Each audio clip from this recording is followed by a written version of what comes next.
What's going on, bottom line viewers? It's Mitch back here with another NFL record prediction for the 2020 NFL season. In this video, I'm going to break down the Carolina Panthers 2020 schedule and give you my record prediction for what Matt Rule's first season will be like with the Carolina Panthers. A new regime, a new quarterback, and a lot of mystery surrounding how good this 2020 Panthers squad will be. We'll see. This is my record prediction for the 2020 season. But before I dive into their schedule, make sure that you do spike the like button, subscribe to the Bottom Line View for more NFL videos just like this, and comment below your opinion, Panthers fans. Let me know in the comment section below what the Panthers record will be in 2020. Let's get right into this schedule, starting off with week number 1. And before I even get into this Raiders game, I do want to say this. The Panthers are a team to me that I look at on the surface as one of the most interesting, intriguing, yet confusing teams in the league. I think they're one that you would look at on paper and say they are a rebuilding team and a rebuilding franchise from the ground up, as we saw this offseason.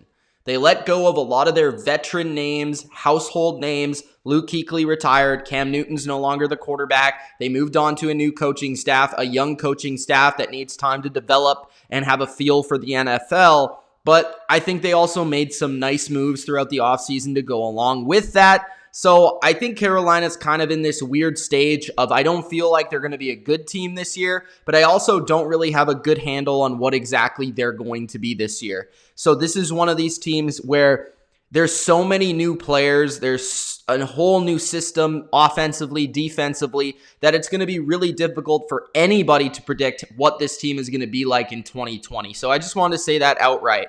But I will say this. For all you Panthers fans out there, I think this franchise is heading in the right direction. I like their ownership.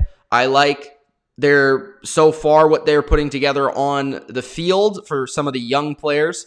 And I do feel like the coaching is going to go a long way. Maybe not this year, but I feel like in the next few years, I do feel they've brought some smart minds on offense and defense that I think could take this team and make them relevant. Now, the thing about the Panthers is the Bucs and the Saints. These two teams for the next 2 years, and at least 1 year for the Saints. Not sure about Drew Brees. It's probably his last year this year. But with Tom Brady being there for 2 more years, and still Atlanta having Matt Ryan, it's not going to be exactly all roses for the Carolina Panthers in the next 2 years. But I think probably 2 years from now, Carolina could be looking at the top team in the NFC South, and I would not be shocked. So let's start off in week 1.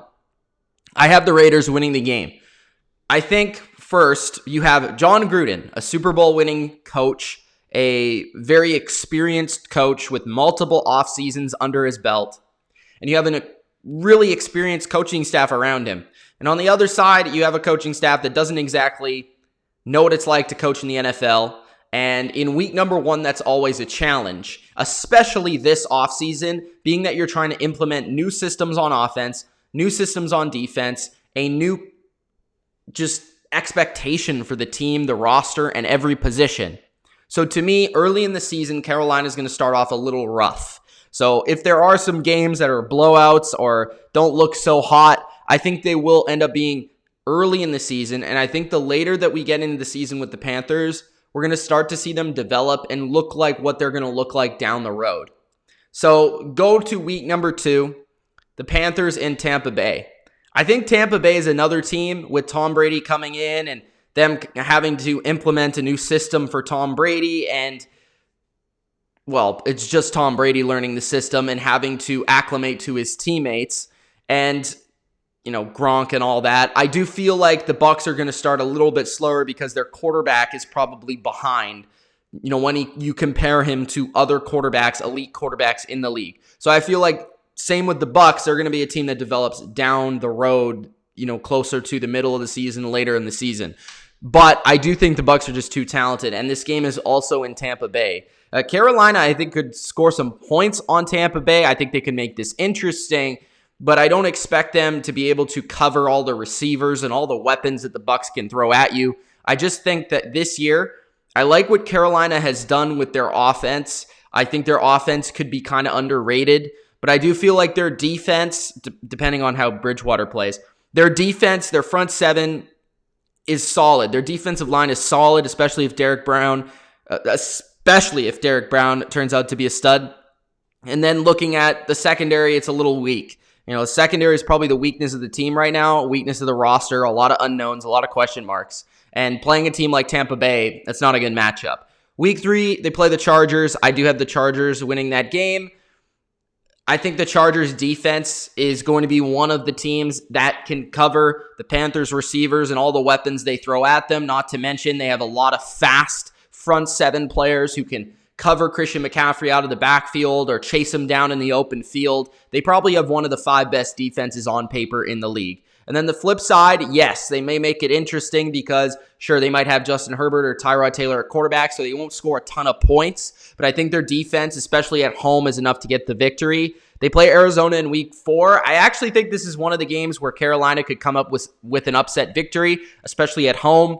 I think Arizona, though, with Kyler Murray, is probably going to take this game. So you're starting out 0-4 in the month of September. I do see the games versus Arizona and the Chargers being the closest of the 4, though. Then week 5, they play Atlanta. I think that they will probably end up losing to Atlanta the first game in Atlanta. So I'm going to take Atlanta again. The Falcons, they have had historic trouble with Julio Jones and covering him. I think Atlanta's better on both the offensive and defensive lines this year.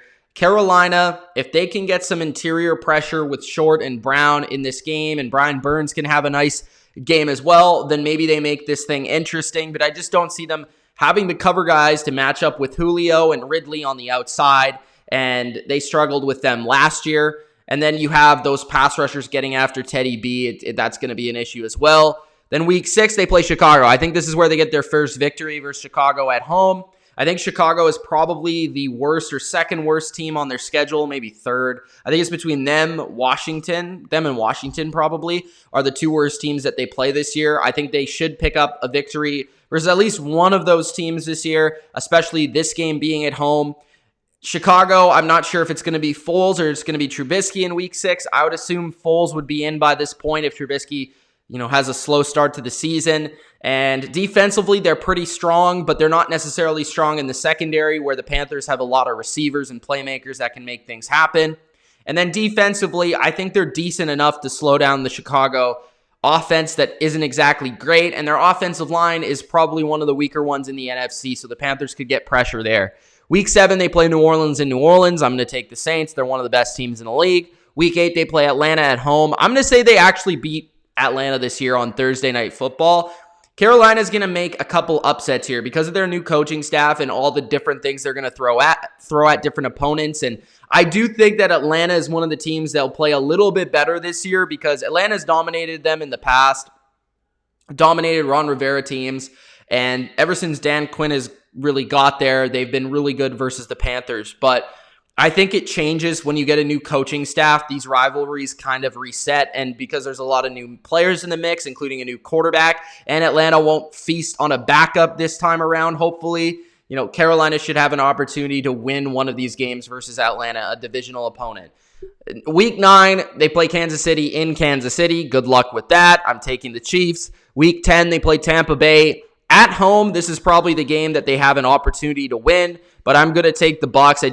I think they're too talented, and I think they have some advantages versus the Panthers that are just overwhelming, like specifically the receiver-corner matchup. And then on the flip side, the interior defensive line of the Bucs versus the interior offensive line of the Panthers is not a good matchup. Week 11, I have the Lions and Matt Stafford beating Carolina. I just think Stafford is the best player probably, for the quarterback. He could just take over and win this game. The same thing can be said when they play Aaron Rodgers and they play Minnesota in week 12.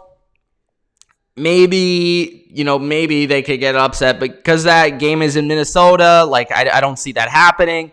Then they play Denver after the bye. Maybe this is a sneaky game that they can sneak up on the Broncos. But I think by this time in the schedule, the Broncos, a younger football team, they're riding high. They have momentum. And they're a team that I think can make the playoffs. So I'm taking the Broncos. Week 16, they play Ron Rivera, and this, I think, is a revenge game. This is definitely a game that they can win for sure, but I do see it as the Ron Rivera revenge game, so I'm going to say that they lose. And then Week 17, New Orleans will be securing a playoff spot, and I'm going to take the Saints. So right now, I have the Panthers at only 2-14.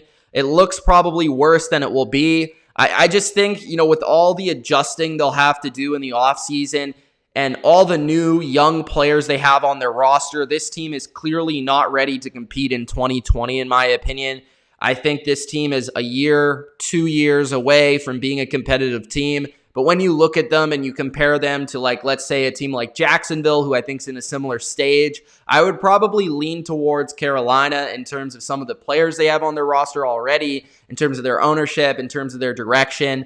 I think if they can take a similar Dolphins approach in these next couple of years and rebuild their roster, they'll be right back in the thick of things. And I think it's better off in the NFL to be a team that's at the bottom than in the middle. And I think Carolina has kind of caught themselves in the middle here with the whole Cam Newton thing and him being injured a lot, which they were trying to be a competitor, and with Cam they might have been, but then they lost Cam, and that kind of made them just a middle of the pack team, and that's what ended up happening. Now, could Carolina shock the world and win up to 6 games, maybe even 7? I would say possibly. I think 6 is probably their ceiling. 6-10.